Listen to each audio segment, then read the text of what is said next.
Indian government से हैं और किसी भी रिलेटेड जानकारी के लिए आप गूगल पे सर्च कर सकते हैं या होम पेज पे जाके ऑफिशियल वेबसाइट देख सकते हैं एफएसएसएआई की। इस वीडियो को बनाने का उद्देश्य केवल इतना ही है कि आम जनता और हमारे वर्किंग प्रोफेशनल्स उसके बारे में अवेयर हो सकें। Food safety standard authority of India is an autonomous body of government of India and it comes under Ministry of Health and Family Welfare. The FSSAI has been established under the Food Safety and Standard Act 2006. Bharat सरकार की एक autonomous body है, अर्थात एक स्वतंत्र प्राधिकरण है जो कि परिवार एवं स्वास्थ्य कल्याण मंत्रालय के अंतर्गत आता है। आइए बात करते हैं एफएसएसएआई के एस्टेब्लिशमेंट के बारे में। एफएसएसएआई की स्थापना food safety and standard act 2006 के अंतर्गत की गई। यह एक्ट संसद में मानसून सत्र के में पास कर लिया गया था और फिर सितंबर 2006 को तत्कालीन राष्ट्रपति ने इस पर मोहर लगाई और उसके बाद में ये एक एक्ट के रूप में पब्लिश हो गया। एफएसएसएआई में एक चेयरपर्सन और 22 सदस्य हैं। Shri Pawan Kumar Agarwal chief executive officer हैं और वर्तमान में प्रीति सूडान चेयरपर्सन है इसकी। एफएसएसएआई खाद्य पदार्थों के स्टैंडर्ड को निर्धारित करने वाली एकमात्र प्राधिकरण है। इससे एक बात और क्लियर होती है कि कंज्यूमर्स, ट्रेडर्स और मैन्युफैक्चरर और इन्वेस्टर्स के बीच में अब कोई कंफ्यूजन नहीं है कि कोई दूसरा प्राधिकरण तो नहीं। तो ये एकमात्र प्राधिकरण है पूरे भारतवर्ष में जो कि इन सारी गतिविधियों को रेगुलेट करता है। फूड सेफ्टी एक्ट 2006 का मुख्य उद्देश्य था कि फूड लॉज अर्थात जितने भी फूड के कानून थे उनमें वैज्ञानिक दृष्टिकोण की आवश्यकता थी। तो वैज्ञानिक दृष्टिकोण रखते हुए आम आदमी के लिए खपत करने के लिए हितकारी, पौष्टिक और स्वास्थ्यकर फूड प्रोडक्ट उपलब्ध कराना। अब बात करते हैं food safety and standard regulations 2011। Food safety regulation को food safety and standard licensing और फूड बिजनेस रेगुलेशन 2011 के नाम से जाना जाता है। इसका उद्देश्य फूड सेक्टर के लिए नियम और उनको प्रभावी तरीके से लागू करने की नियमावली प्रेषित करना है। इसको अलग अलग सेक्टर के लिए बनाया गया है। आज के समय में शेड्यूल 4 के बारे में काफ़ी जानकारी दी जाती है। आपको पता ही होगा, फूड बिजनेस ऑपरेटर्स हैं या फिर फूड रिलेटेड कंपनी में अगर काम करते हैं तो आपको बता दें कि शेड्यूल 4 को food safety and standard licensing and registration of food business regulation 2011 को part number 3 section 4 chapter 2 regulation 2.1.2 से लिया गया है। दोस्तों, आप जानते हैं कि एफएसएसएआई के इम्पोर्टेंट और नेसेसरी मूव्स क्या थे, क्या क्या महत्वपूर्ण कदम एफएसएसएआई ने लिए। तो सबसे पहले आप जान लें कि ये बहुत अच्छा कार्य रहा। भारतवर्ष में अलग अलग प्रकार के एक्ट और ऑर्डर्स को एक अम्ब्रेला के नीचे रख दिया, अर्थात पुराने कानूनों और नियमों को एक सूत्र में पिरो दिया, जिससे यह लाभ हुआ कि आम आदमी की पहुंच स्टैंडर्ड और नियमों के प्रति सरल हो गई।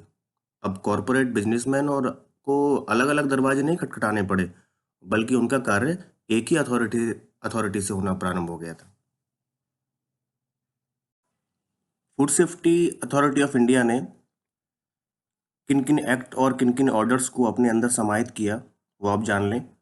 सबसे पहला रहा prevention of food adulteration act 1954, दूसरा फूड प्रोडक्ट ऑर्डर 1955, तीसरा meat food product order 1973, next vegetable oil product control order 1947, उसके बाद edible oils packaging regulation order 1988, उसके बाद solvent extracted oil de oiled meal and edible flour control order 1967, उसके बाद milk और milk product order 1992। इन act और orders को food safety authority of India ने एक कंट्रोल में कर लिया। मतलब अब अलग अलग एक्ट और ऑर्डर्स के बारे में जानने की कोई आवश्यकता नहीं रही। आइए अब जानते हैं कि इम्पैक्ट्स क्या क्या रहे फूड ट्रेड और पब्लिक पे एफएसएसएआई के आने के बाद में, तो बिफोर और आफ्टर आप लोग समझिएगा। एफएसएसएआई से पहले डिफरेंट अथॉरिटी और कंट्रोल था, उसके बाद सिंगल अथॉरिटी हो गया। पहले एडल्ट्रेशन पे को पकड़ने के लिए, उसको फोकस करने के लिए ध्यान देते थे, बाद में सेफ्टी पे ध्यान दिया जाने लगा। पहले की स्टैंडर्ड्स में प्रिस्क्रिप्टिव स्टैंडर्ड्स हुआ करते थे, जो कि अब जनरल स्टैंडर्ड्स के रूप में पेश हुआ। पहले इंस्पेक्शन पे कंट्रोल हुआ करता था और अब मॉनिटरिंग पे ध्यान दिया जाने लगा। पहले कंट्रोल पे ध्यान देते थे और अब अलग अलग ऑडिटिंग एजेंसी से सर्विलांस ऑडिट कराते हैं। पहले एक खास बात थी कि इनडायरेक्ट कॉन्टैक्ट था कोडेक्स एलिमेंटेरियस कमीशन के साथ में। पहले भारत सरकार डायरेक्ट डील करती थी कोडेक्स से, और अब एफएसएसएआई का डायरेक्ट कॉन्टैक्ट हो गया कोडेक्स एलिमेंटेरियस कमीशन के साथ में। आइए एक बार और समझते हैं। पहले अलग अलग अथॉरिटी की जवाबदेही थी, सिस्टम में केवल अडल्ट्रेशन न होने पाए इस पर फोकस करते थे। स्टैंडर्ड में सलाह होती थी, अर्थात वॉलेंटरी, अर्थात ऐच्छिक, इच्छा से लिए गए स्टैंडर्ड ज़्यादा थे। इंस्पेक्शन पर ध्यान देना था, प्रॉब्लम आने के बाद तब उसका कंट्रोल होता था, और उसके बाद में केवल एक ही अथॉरिटी की जवाबदेही है। सुरक्षा और खाद्य सुरक्षा पर फोकस हो गया, सामान्य दिशा निर्देश बना दिया गया, मॉनिटरिंग और सर्विलांस पर ज़्यादा फोकस हो गया, और सबसे मुख्य एक अथॉरिटी बनी जो कि कोडेक्स के साथ में डायरेक्ट संवाद करने लगी। इससे भारत की फूड सेक्टर में विश्व स्तरीय पहचान बनने लगी। Food safety and standard regulations, कुल 16 रेगुलेशंस बने। पहला food safety and standards licensing and registration of food business regulation 2011, जो कि बहुत ज़्यादा इंपॉर्टेंट है। Food safety and standards food product standard and food additives regulation 2011। Next food safety and standards prohibition and restriction on sales regulation 2011। उसके बाद food safety and standards packaging and labelling regulation 2011। फिर food safety and standard contaminants toxins and residues regulation 2011। फिर food safety and standard laboratory and sampling analysis. उसके बाद food safety and standards food और health supplements. उसके बाद food safety and standard food recall procedures. फिर आता है food safety and standards import regulation 2017। उसके बाद food safety and standard approval for non specified food and food ingredients. उसके बाद food safety and standard organic foods. उसके बाद food safety and standard alcoholic beverage के लिए। फिर food safety and standard fortification of foods के लिए। उसके बाद में food safety and standard food safety and auditing के लिए। फिर food safety and standard recognition and notification of laboratories के लिए। उसके बाद food safety and standard advertising and claims regulation 2018।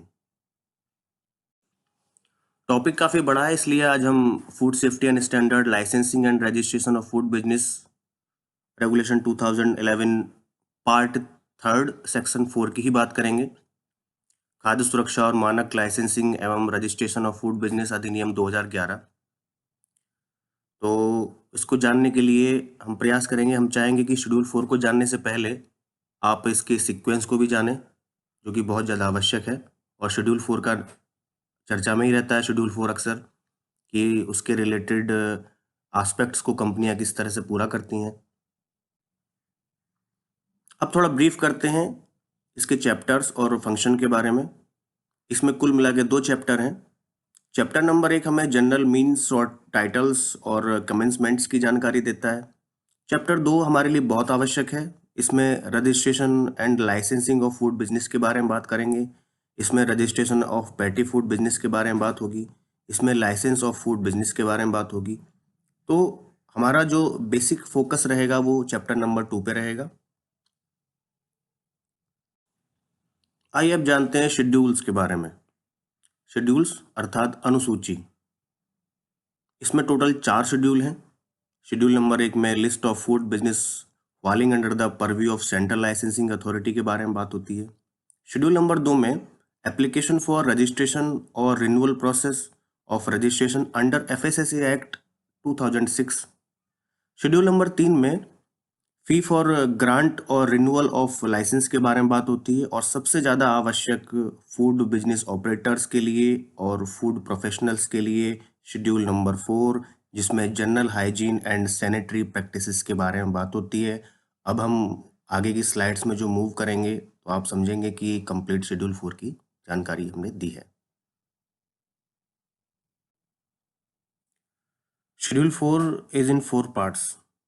Schedule 4 को 4 भागों में रखा गया है, जिसमें प्रत्येक सेक्टर की ज़रूरत के हिसाब से जनरल और स्पेसिफिक अर्थात सामान्य और विशिष्ट गाइडलाइंस बनाई गई हैं।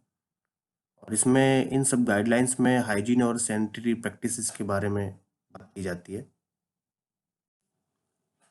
आइए अब इनका पार्ट वाइज ब्रीफ ले लेते हैं। जैसा कि हेडलाइन से आपको दिख रहा है, general hygiene and sanitary practices to be followed by petty food business operators. अर्थात इसमें जनरल हाइजीन कंडीशंस हैं जो कि पैटी फूड बिजनेस ऑपरेटर मतलब लघु उद्योग करने वाले फूड बिजनेस ऑपरेटर इसकी कार्यप्रणाली के अनुसार ही कार्य करेंगे। इसी प्रकार पार्ट नंबर 2 में भी जो फूड बिजनेस ऑपरेटर्स के लिए गाइडलाइन दी गई हैं उनमें कुछ और स्पेसिफिक बात होगी। पार्ट नंबर 2 में आप देखेंगे general hygiene and sanitary practices to be followed by food business operator engaged in manufacturing, processing, storing and selling of milk and milk product। अर्थात वे बिजनेस ऑपरेटर जो कि मिल्क या मिल्क प्रोडक्ट की manufacturing, processing, storing, selling करते हैं, वे इसकी कार्यप्रणाली के अनुसार कार्य करेंगे।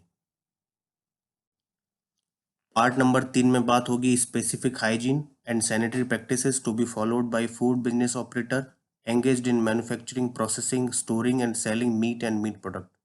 अर्थात मीट या मीट का उत्पाद बनाने वाली फूड बिजनेस ऑपरेटर इसकी कार्यप्रणाली के अनुसार कार्य करेंगे। Part number 4 specific hygienic and sanitary practices to be followed by FBOs engaged in catering oblique food establishment. अर्थात कैटरिंग इंडस्ट्री वाले फूड बिजनेस ऑपरेटर इसके आधार पर कार्य करेंगे। आपने एक खास शब्द देखा होगा स्पेसिफिक, अर्थात इसमें विशिष्ट हाइजीन और सैनिटरी प्रैक्टिसेस को फॉलो किया जाएगा, जिसके लिए गाइडलाइंस कुछ अलग प्रकार की होंगी। तो दोस्तों, वीडियो को अंत तक देखने के लिए आपका बहुत बहुत धन्यवाद। अपने आने वाले वीडियो में शेड्यूल 4 के ऊपर एक्सक्लूसिव वीडियो बनेगा, तो चैनल को आगे बढ़ाइए, लाइक कीजिए, शेयर कीजिए और सब्सक्राइब कीजिए और कमेंट हमें ज़रूर कीजिएगा, अपने सुझाव हमें ज़रूर दीजिएगा, जिससे आने वाले समय में हम कुछ कमियों को सुधार सकें और इसको आगे बढ़ा सकें। धन्यवाद। जय हिंद, जय भारत।